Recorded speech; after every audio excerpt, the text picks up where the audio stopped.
Oh. Okay, then. I thought he was going to be another boss fight. Oh my god. Grinning, Ulfar growls vengefully. Farewell, foul wretch. May Mordecai gnaw on your entrails for eternity. Another offense of ours, but a justified one this time. He should not have opposed you. We are ready for the most important battle of our life. Wish us luck. Nomos steps toward the shard, and the whole world explodes into a terrifying whirlwind. You can hear the colors and see the touches. Ice burns your hands, while fire leaves you freezing. And in the midst of this madness, you can clearly sense a battle raging. A clash of two beings, one endlessly ancient and the other endlessly young.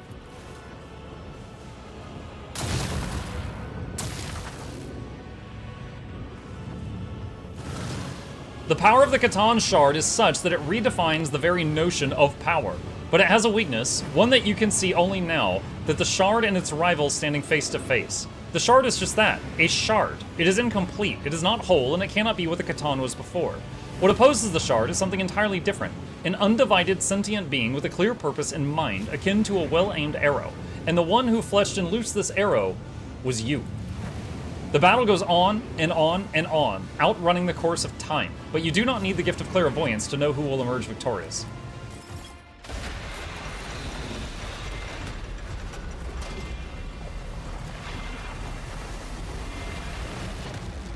I like how the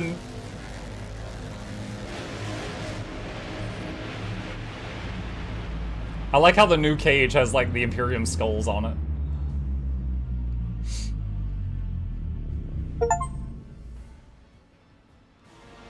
Hold on a second. I just got a bunch of achievements. You became votary dogmatic and completed the game on daring or above.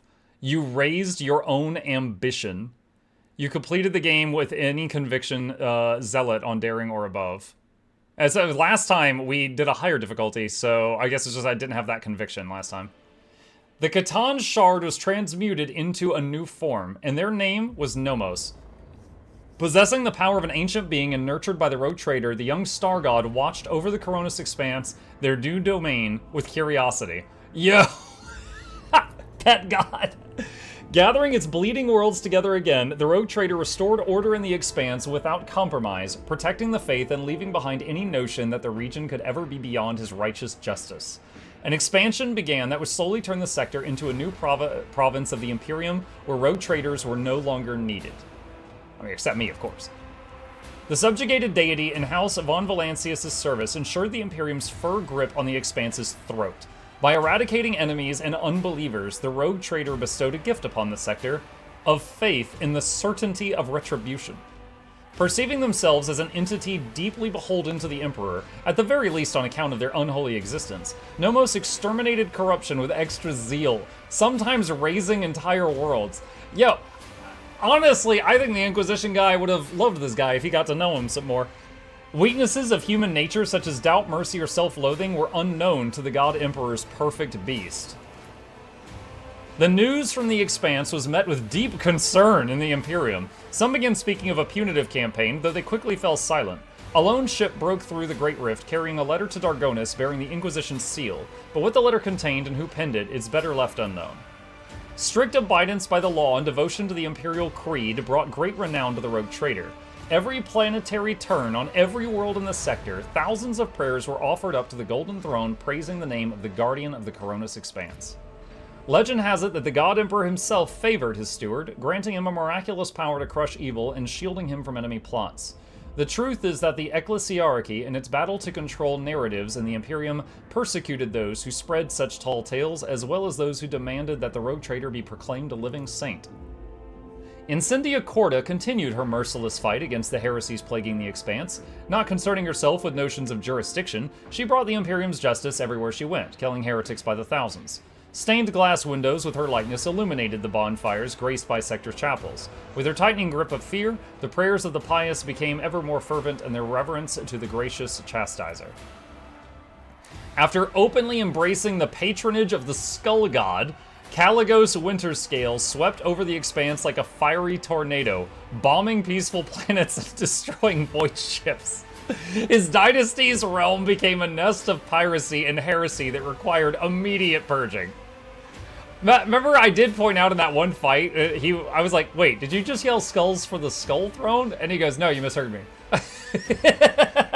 It's like, no, that was, oh no, you didn't hear that right. The cult of Saint Drusus continued in its indefatigable struggle to spread the faith around the expanse and expose the vile transgressions of the authorities. The stronger and wealthier a planet was, the less its rulers wanted to see the black-clad preachers. Riots and assassinations pushed the cult to the place where it felt most confident, the frontier. Hieronymus Doloroso remained the most revered priest in the cult of St. Drusus. He turned no one away, hearing confessions from pirates, bilge rats, deserters, and beggars alike. It might have been one of those undeserving wretches who infected him with a rare form of leprosy that robbed him of his sight. Yet his heart could always see the corruption in the souls of his repenting children. In the following years, the Cognizance fleet slowly and deliberately left the explored systems of the Expanse for the furthest remote regions. Observation stations and claimed worlds were abandoned, and even Euphrates II became derelict. Statistical divination warned the fleet's conclave of the grim events awaiting the Expanse, and yet they decided to deliver their fellows from the coming storm. Yet they did not share the truth with laypeople.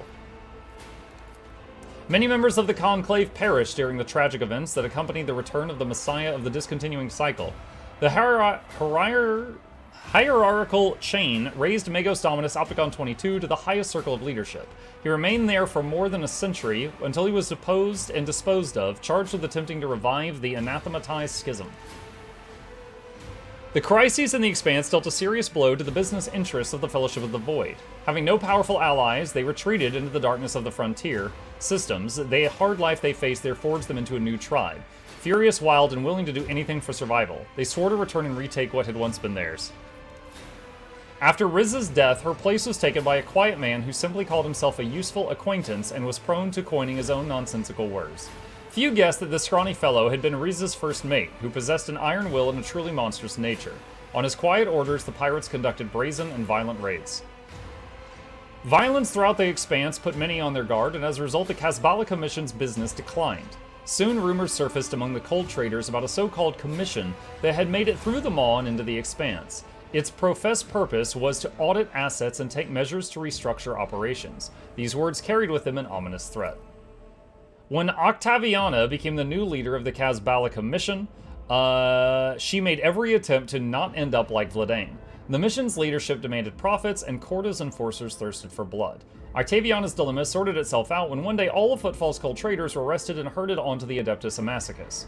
The ship was undocked from the station and left to drift toward Furibundus with no fuel and no air. Octaviana was not on board. She had made a deal to turn over all her accomplices, and she disappeared with a fortune and thrones. You know, her picture here, because, you know, in the game, the pictures are much smaller and they're over here in the corner.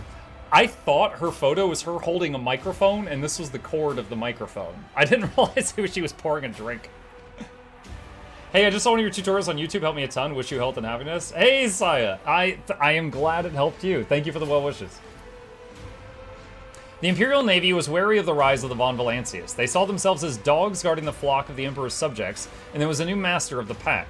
Therefore, the dynasty was watched with utmost diligence, and the admirals feared that one day they would have to go to war against the rogue trader. I think these endings are because I didn't build up enough rep with them, which I didn't need to. Chartist Captain Austerius Thorfast founded the Thorfast and Companions Merchant Company, excelling in trade and acquiring a substantial escort fleet. After 3 decades, he traveled to the Maw to return to the Imperium in hopes of obtaining the fabled warrant of trade. It is not known how this venture ended. Dargonas continued to grow for 2 decades until a terrifying rebellion put a decisive end to its prosperity. A genetic abomination known as the Gene Stealer Cult infiltrated the hives of Dargonas and tried to take over the world. Millions were exterminated in purges and street battles destroyed many hives, setting Dargonas back centuries and depriving it of its chance to become the capital of the Expanse. Huh. I wonder if I could have done anything about that. I beat the Gene Stealers on my ship. Kiava Gamma washed off the stain of its former defilement and became known as a pious and productive world. Hard work and inquisitive study of the mysteries of technology glorified the Deus Mechanicus. Kiava Gamma grew and new manufactorums were founded until disturbing reports started to trickle in many years later. It seemed that someone had secretly taken control of the colony, shrouding it in a tangle of conspiracy. Neither inquiries nor threats to tech priests or executions helped. Someone in the shadows was weaving their web and making secret plans. Mysterious xeno-anomalies plagued Janus for many years. The ghosts of the Inhumans who had controlled the planet continued to haunt the land. The serfs suffered from strange maladies, and the agri-complexes were inexorably struck by blight and famine. The servants of the rogue trader feared the ghastly planet and sought to be transferred off the filthy agrarian colony at the first opportunity. 5 years after the Epitaph campaign, Phobos 6 died out as a result of an unknown scourge that came from beneath the ground. Convicts and overseers were poisoned, mangled, or just disappeared. However, the slave barracks were quickly repopulated, for there is no shortage of outcasts and criminals in the Expanse. Foulstone grew and continued to draw believers to it under the enlightened rule of the rogue trader. Alas, not every soul among them was pure. Preachers of degenerate interpretations of the Imperial Creed, false prophets, and madmen also came, hoping to find a flock on the Holy World. Fighting dangerous heresies like the Neo-Malpian sect led to regular bloody purges that earned Foulstone a grim reputation. Ooh. With the fall of their unholy patron, the Edge of Daybreak, the cult of the Final Dawn perished as well. Every cell of the cult was hunted down and eliminated. Rumors that some worshippers of the ruinous powers had managed to get away, hiding the writings of their warp-banished lord under their robes, were baseless. Left without a mission or a leader, the word-bearers retreated to the depths of the Immaterium. Their last act of vengeance was a bloody assault on Footfall. The populace of several asteroids was exterminated or enslaved, and the statue of the God Emperor badly damaged. The Great Judgment of Incendia Corda and the atrocities committed by her confessional units bled Footfall dry. The station soon faced a labor shortage, and few survivors of the religious purges could handle the increased workloads. Without thrones from the cold trade, the station fell into decay. Footfall entered an era of piety, hunger, and hardship. Left without a sun, the Rykad system ceased to exist. Its now frigid planet spun away into the darkness, no longer held by the gravitational pull of their star. A century later, a fragment of Rykad Minoris entered the Furibunda system and was snared by void miners. A piece of its rock was delivered to Footfall with reverence and used in the restoration of the God Emperor's statue as a final memorial to the world devoured by corruption. After the rogue trader's departure, a fleet arrived on Thesera equipped with hypogene material extractors, intending to destroy the cursed mineral in its entirety. But with every block of Thesertium the fleet obliterated, the planet's denizens wasted away as well. Small animals were the first to die, then the world reeled from a series of epidemics, and soon afterward, the people lost the ability to procreate. Few made it off the doomed world, only to wither away under strange stars. Rumors of a rotting remains of an Eldari craft world spread around the Expanse. Explorators, privateers, Kazbalika agents, and anyone hungry for easy money all rushed to the frontier systems to vie for a piece of the prize. Some were swallowed by the warp, while others perished in skirmishes with their rivals. The most skilled and fortunate returned empty-handed after decades of searching.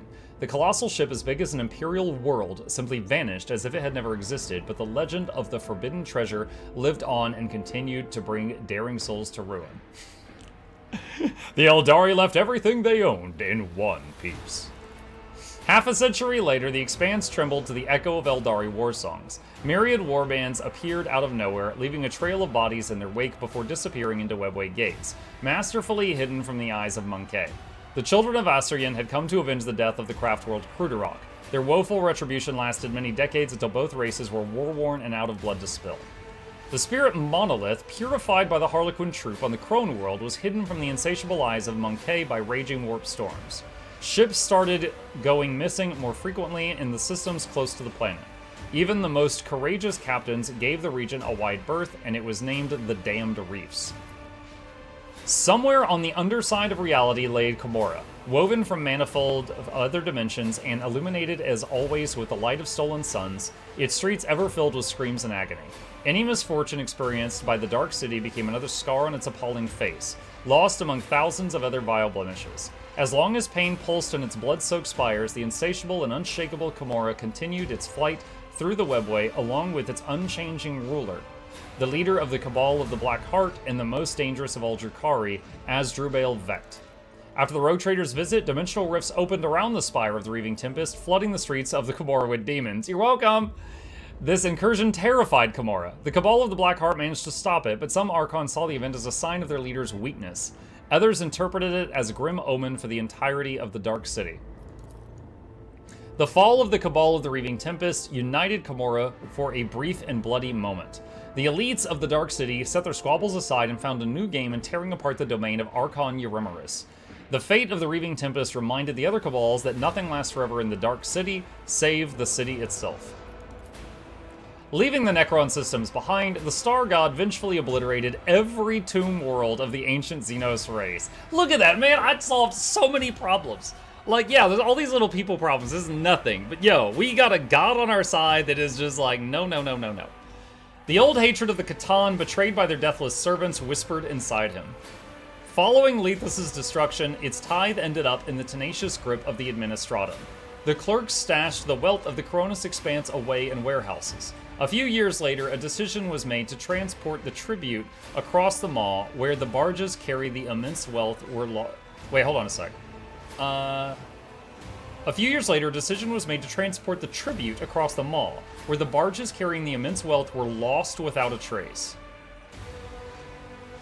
Yo, I saved it, I gave it back to the Administratum. If they lost it after that, that's on them. The voice of the Voxmaster Vigdis Suriota of the Ptoleman dynasty was long heard in the Coronis Expanse, trumpeting the arrival of the rogue traitor. It brought glad tidings to the faithful and instilled horror in heretics awaiting righteous retribution. After her death, Vigdis was granted the honor of being immortalized in a Herald Servo skull. Oh, what an honor. For many centuries to come, her voice praised the Von Valancius dynasty, transmitting orders across decks. Dude, His Majesty has arrived! Master Helmsman Ravor diligently executed his duties until his dying day without once succumbing to sleep's sweet embrace. Only when a piece of shell penetrated the bridge's armored hull and was stopped by the stern officer's unyielding chest did he finally know rest, leaning against his trusty helm. Dude, oh my god. Sacrificing his health in diligent service to the rogue trader and letting his waistline expand even more, High Factotum Janarus Danrock watched over the dynasty's riches for years. The day his body was found sprawled over paperwork at his office, his assistant came forward with 2 reports. The most esteemed Janarus Danrock has passed away of natural causes due to complications of a weakened heart, and as regards your assets, everything is in order. He's like, I'm having a heart attack, but don't worry, today's work is done. But I would say I love this guy's character growth, too. He was the one who, yeah, he was just a big fat guy at the beginning, and there were multiple times in the story that he was like, get down, Mr. President, and he, like, took shots meant for us multiple times. And at one point, he had, like, a bulletproof vest on that barely fit him, and he was, like, leading a group of people to, you know, to put down an uprising and stuff. Like, his heart was there. Jocasta Sarbat carried on in her service as Master-at-Arms, maintaining order on the decks with maul and noose. Over the years, she took several husbands, and her descendants came to be named Sarbaks of the Void. A lesser offshoot of the eminent aristocratic clan from the capital world. Zachary Wise, choirmaster of the Astropaths, turned his shame and repentance into an iron chain binding his soul. Cold and detached, he would never again take a personal apprentice or become close with a subordinate. He dedicated himself to impeccable service, unfailingly carrying out the Lord Captain's orders and surviving at least 7 incidents that wiped out the entire Astropathic choir. Dude, maybe you're bad luck. Vladimir Takara ended his days as a maintenance servitor on a janitorial team, losing his life due to an error by a technomat who sent him to clean a compartment scheduled for decompression. The technomat received a penance of 7 electro whippings and a fine equal to his annual pay as punishment for negligent handling of property. High Overseer Gregoris Strock Savivo VI rendered his duties with zeal unfathomable to the common mind. Oh, this was the leader of the Arbites, and he failed, so we made him the leader of a prison world. Under his leadership, the penal world became a paragon of order and a place of incarceration that criminals feared more than death. Strock spent his final years in a small, damp room disturbingly reminiscent of a jail cell. He declined every award and honor for his assiduous service and preferred solitude to any kind of company. Urban Drivestem cared more about preserving the influence of his line than the well-being of the Protectorate. His blind ambition lost him his governor's seat and the respect of his family. Within a few generations, one of the largest houses of Dargonis turned into an obscure family of petty aristocrats. Toriana Gaproc missed the moment when her family, which had previously functioned like a well-oiled machine, started to fall apart racked by infighting. Among her distant relatives, many blamed Toriana for the Kiava Gamma disaster. Soon, the Gaproc family splintered into warring factions and spent centuries locked in a violent struggle, only occasionally punctuated by futile attempts to reunite the house. Macarius Sarbak was loyal to the rogue trader to the last, despite all the rumors to the contrary. Finding little affection among his subjects or family, he stayed true to himself, remaining a forthright, severe, and pious person. Macarius strived to ensure that every soul in his charge felt justifiable dread before both him and the God Emperor. Over the years, the elder Sarbak even grew close to the rogue trader, at least as far as such a cold and ill-disposed person could. After he proved himself a dutiful and merciless warrior, he became the Warden of Dargonus and vigilantly guarded the Lord Captain's life and peace. Members of House Worsarian served the dynasty faithfully and loyally, amassing more and more power. A century later, they had finally gained the respect enjoyed by other noble houses. Yet, power and luxury could dull any blade. The now pampered and idle aristocrats were scarcely recognizable as the descendants of the formidable Seneschal Worsarian. Clementia Worsarian, granddaughter of Abelard and Chancellor of Dargonus, executed her duties irreproachably and even found time to school the younger generations of her family. She was an equally skilled mentor, chancellor, and political operative. After a century of immaculate service, she surprised everyone by leaving her position and becoming the first mate on a trade ship. She would later admit, like a true Worsarian, that she had always had a passion for ships and voidfaring. The retribution that Nocturne of Oblivion promised the rogue trader arrived when relentless Eldari Avengers swept down on the Von Valancia's protectorate. In their wake, several Harlequin troops performed the monstrous and mesmerizingly bloody melody of coals fading in the night that bathed Janus in the sorrow and fury of the playwright in a horned mask. Whoops. Guess we shouldn't have made him mad. After months of searching, Dargonus wardens found the remains of Achilles Scalander on the lowest levels of the Hive. Drukhari artifacts and records discovered beside him indicate that the agent of the Inquisition had been compromised and was working for the Xenos. Which goes hand in hand with what what Calcazar said. The fact that the Von Valancia's flagship had been infected with the Genestealer cult's corruption was kept secret. The rogue trader's prestige and reputation had to be protected from harm, and all that remained was to hope that no new seeds of aberration were sprouting in other dark corners of the Coronis expanse. Having completed his last journey with the Lord Captain, Abelard Worsarian, with the gracious permission of the rogue trader, left his post as Seneschal and took over the helm of the large family. House Worsarian rose above its rivals and was never again the target of persecution, even after their esteemed patriarch died decades later in his bed, surrounded by his grieving loved ones. At Muck, you can keep Dargonus from being infiltrated by Genestealers, that is why. Gotcha. After the victory on Epitaph, Argenta left the rogue trader. An insatiable flame burned brighter and brighter in her soul, hungry for vengeance, and so the sister embarked on her own personal crusade. At first, she hunted and exterminated the remaining followers of the Final Dawn, then she pursued those who had abetted them, and then anyone in whom she saw a hint of heresy. Even when she directed her wrath against entire cities, no power could stop Argenta, clad in her sacred armor. She left a trail of fire and blood across the expanse, a trail that ended on Salus Prime. No one knows why the sister returned for a third time to the planet where she had found a relic, but after descending to its surface, she mysteriously vanished. Since then, there have been incessant pilgrimages in search of Salus Prime. Legend has it that the renowned Argenta wanders the ancient ship, awaiting the hero of purest heart to whom she will bestow the one star, and mercilessly slaying those in whom she detects even a sliver of darkness. No one knows whether the legend is true, yet the thousands who have tried to enter the ancient ship, not one has returned alive. She's just in there spawn camping. Jay Hadari basked in the rogue trader's light for many years, trying to make the most of such illustrious patronage. Alas, her appetites were insatiable, and 2 decades later, she brazenly attempted a coup. What? Jay. It was a failure, and she found herself on the executioner's block. Before the end, she bestowed one of her famous smiles on the thronging rabble in farewell. Vizier Kibella of the Blood-Spun Web performed a great reading of the Emperor's Tarot, and the card of the Night showed her cult a new path and new teaching. Kibella raised a generation of proud and fervent warriors and led the Scarlet and Black Army out of the shadows to descend upon a multitude of worlds and hound the faithless in the name of the Undying Emperor. Rivers of spilt, unclean blood drenched the soils of the worlds where the Blood-Spun Web seeds had sprouted. Planetary rulers outlawed and hunted down the death cultists to the point of starting full-blown wars. But their armies were hopelessly outmatched by a host led by the Vizier's will and her powerful foresight guided by the Emperor's Tarot. Everyone on the ship knew about the liaison between Kibella and her daemon, but they also knew it would never turn into anything greater. What? What do you mean? It's so good, though. Reluctantly, Kibella grew distant from the Lord Captain. What? Content with her role as her beloved's bodyguard and keeping her feelings confined to her own heart. What? As painful as that decision was, she saw no other path that the tenets of the Blood-Spun Web could lead her down. Oh, one sec, sorry.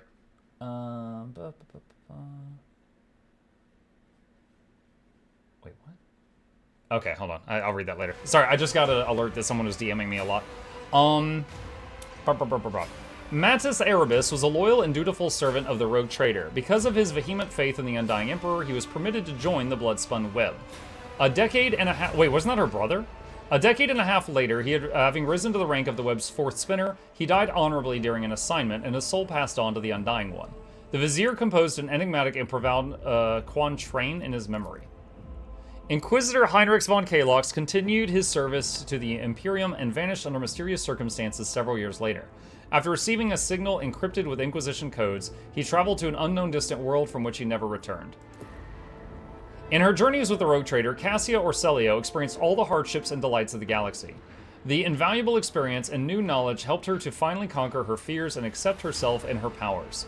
The Lady Navigator became Novator of her house, tasked with addressing the consequences of Tisiphane's rule and the chaos that followed her disappearance. For the duration of her reign, she patiently worked on uniting the feuding branches of the house, forging alliances, and expanding the influence of House Orselio. Is this a game or a storybook? This is the ending. It's basically telling you the consequences of all the things that you did. We're basically in the closing credits right now, Dante. The Starway Atlas, which contained the memories of Tisiphone and the Sithala clan, lost its power. House Orselio's navigator once again had to rely on skill alone in the depths of the Immaterium. Many lost their lives, but those who survived the crisis became hardened veterans and pillars of the house. Most of those fortunate souls were young and brave, too few among them were old and wise. Adira Tlass, whose uncontrolled powers of witchcraft were subdued by a Xeno device, became an obedient instrument in the service of the Von Valancius dynasty. The once lively and gorgeous woman became more of a shadow of her former self with each passing year. Her fate was lost in the darkness among the stars, and chroniclers know nothing of it. That's boring. Only in the brief moments of Cassia Orselio's visits did the old Adira resurface from under the impassive mask. Cassia's navigator powers enabled her to fill her old friend's mind with emotions, but they are always faded soon after the navigator's departure. Tortured by the mysteries of his origins... Okay, yeah, so I didn't finish this guy's questline on the second playthrough, but I did on the first one. Tortured by the mysteries of his origins, betrayal, and the legacy of Archimagos Amarnat, Pascal could not find peace. After several years, he was found dead in the ship's tech chapel, strangled by his own mechadendrites. What? Whether scrap code was deliberately planted in his mind or he simply went mad, no one knows. So his metal tentacles strangled him. Years later, Solomorn Anthar became Marshal and quickly tightened the requirements for all arbitrators. They were now expected to be beyond any reproach whatsoever in both thought or deed, as well as ascetic to a religious degree. Under their Great Marshal's leadership, the Arbites became the true bearers of the Emperor's divine light. However, the lack of new recruits from across the Maw would also doom them to extinction. After Solomorn's death, the arbitrators continued to do their duty honorably until they too passed away one by one, leaving the Coronis Expanse without their ever-vigilant oversight. Okay, so there's still Arbites, but all the ones within the Expanse died. Abelard Rosarian and Solomorn Anthar spent most of their infrequent meetings playing Regicide, to which the Seneschal had introduced the Proctor. Meticulously recorded by Abelard's adjutant, their games soon found their way into collections of the best ones ever played in the Expanse and were later referenced by many a noble regicide of aficionado. When First Officer Rosarian passed away before he could finish the last match in a long series of draws, Solomorn attended his funeral in full dress and regalia and placed a regicide piece on his grave. Oh. Marshal Anthar faced Argenta's rage armed and ready. Having foreseen this course of events from the beginning, Solomorn was able to protect many innocent lives from the all-consuming wrath of the Mad Sister of Battle. He himself only faced his former comrade-in-arms once. The encounter left him without his right arm. Duty demanded that Magos Hanuman and Marshal Anthar part ways. During their last meeting, Pascal made a few final modifications to Glado's design, increasing the Cybermastiff's service life several-fold. Whether the gift had any impact on Solomorn is uncertain, but on more than one occasion, having his faithful dog at his side would turn out to be a salvation in even the darkest of days. After witnessing the deeds of Marshal Anthar, Vizier Cabela asked the cards about his fate. The very next day, a spinner was assigned to him, tasked solely with protecting Solomorn from any and all assassination attempts. These were not long in coming, and the spinner's blade soon tasted the blood of heretics. For his part, the Marshal, after accidentally discovering that he had an invisible protector, had the spinner arrested and executed for multiple counts of murder. That's so in character. Oh my god. Solomorn, come on. He's like, oh, you were guarding me? Oh, you killed assassins after me? Oh, you're charged with murder, you're dead. After joining the Stormbiters, Ulfar Thunderlung soon became the pack leader, taking the place of Thorvald, who met an honorable end. The new leader sent a message to Fenris stating his intention to remain in the Expanse. There were too many enemies yet lurking in these hunting grounds that deserved the Allfather's wrath. Legends paved the formidable pack's path in gold. Years later, Ulfar found a battle in which he could meet his honorable death, but the warp was suddenly torn asunder, and ships from Fenris bearing the mark of the Wolfhead came to his aid.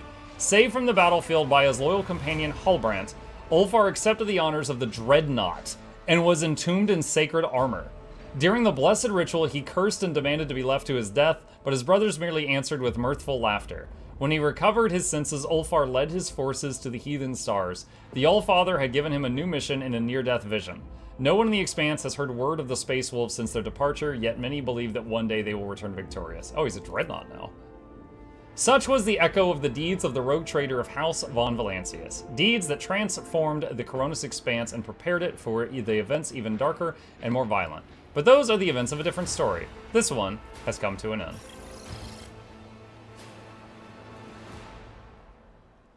GG!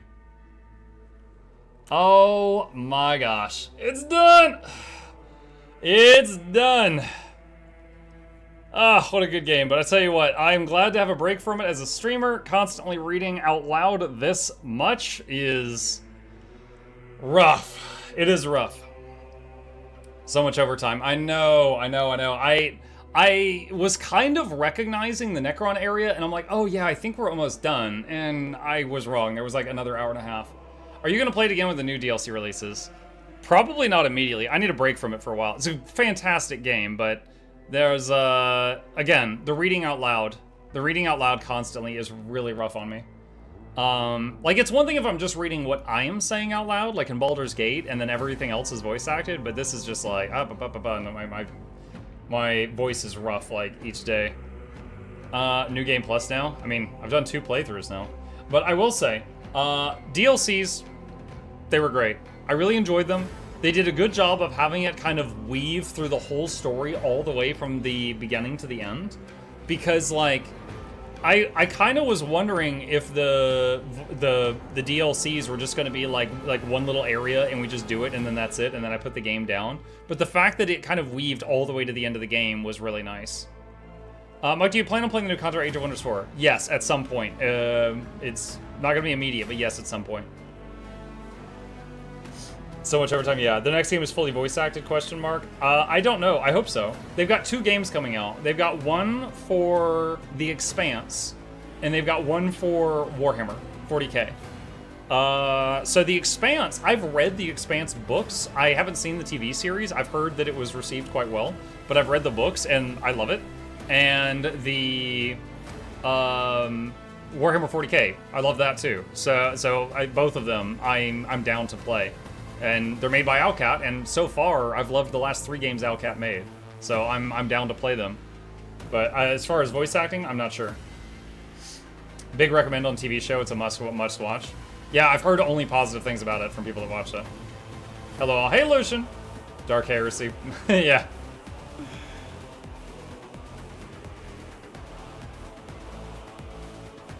Yeah, so, I mean, we've done... This is our second playthrough. We did a playthrough before. Doing another, we do a review after each of our games. We could kind of do one for the DLC here. There was 2 DLCs. There was the one that added the Bloodspun Web, the Gene Stealer Cult, and the Blade Dancer and Cabela. I think Blade Dancer's OP. Jesus Christ, that class, that is a busted class. Like for when we first got her, and she was doing like 6 attacks per round when everyone else was doing 1. Until the end of the game when everyone else was doing 3 to 5 attacks per round and she was doing 20. Like, if they nerfed it, I'd be like, deserved. Completely deserved. And like, and on top of her absurd damage, she has absurd dodge. So she can run around on the front line like a tank and hardly anything can hit her. Like, case in point at the end, I had her run up and hit God in the face 25 times and she won the fight versus God. Like, she is crazy strong. So I think the story was great. I think like the whole DLC with her, that story was great.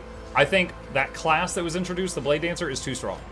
Second DLC was the newer one with the Arbites, and Solomorn and Glato, and they added the Overseer second specialization, which is the one that added the pets. I think like the Robo Dogs were really, really fragile at the beginning and really, really low damage at the end unless you were abusing that one skill where they gain damage for each square they move, and then you just make them move zigzag, zigzag, zigzag, zigzag, zigzag, and then hit. Like, if you weren't abusing that, their damage was really mediocre, and they had really long animations. Because of that, I wasn't a huge fan of the dogs. On the flip side, the Servo Skulls, the Raven for the Psyker, and the Eagle for the Operatives were fantastic. I loved all three of those way more than how the dog came out. And then of course they added the new Arbites Origin as well, which allowed you to do like shotgun and shield and stuff like that. It was fun. It added some cool lore. There was a lot of, references to the Arbites, your choice of being an Arbites when you were playing through the story. It was really solid. Wasn't there a dog skill called Chain Maul that stacked damage per hit? Rogue Trader Chain Maw. I don't know. Nothing comes up when I search that. I'm not sure what that was. I saw that there was the dog one for like stacking damage based on movement done this turn. I don't remember that one. Does the dog take a party slot? No. No, it doesn't. But it's kind of like the big thing for your second spec. So if you choose Overseer as your second spec, you either get the dog, the eagle, the raven, or the skulls. And if it dies in combat, like, you're dramatically weakened, because that's the main point of it. But I will say, I would never play this game as a Psyker again and not take the bird as the raven, because I usually use my Psyker, and on turn 1 I buff the absolute hell out of my party. Like, their buffs are broken. And the Raven allowed you to buff the whole party at once instead of one person at a time. That was so good. I joined and you just finished Classic. Yep. I enjoyed listening to gameplay, thanks. I'm glad you enjoyed it. Maybe we'll do another one sometime, but at the very least, definitely coming back for Owlcat's other games. But, dude, this all happened because, we had done a playthrough at launch. And then recently, they asked me if I wanted to do a sponsored stream just to show off the RBDs thing. And I said, yeah, I would. And then afterward, I was like, shoot, this is really good. I want to play it again. And so we ended up playing it again with the 2 DLCs enabled, which I had never played. And they were really good. But yeah, rough on the voice box, doing all of that reading out loud. I would say definitely, if I could wish upon a star, I wish the whole game had voice acting. Maybe not your character, I don't mind reading the parts for my character, but as a streamer, it is rough reading all of that out loud constantly. But this was wonderful. We've now done 239 hours of Rogue Trader, but that is the end of the second playthrough playlist with the 2 DLCs that are out so far. Hope you guys enjoyed it, and I stayed way later than usual.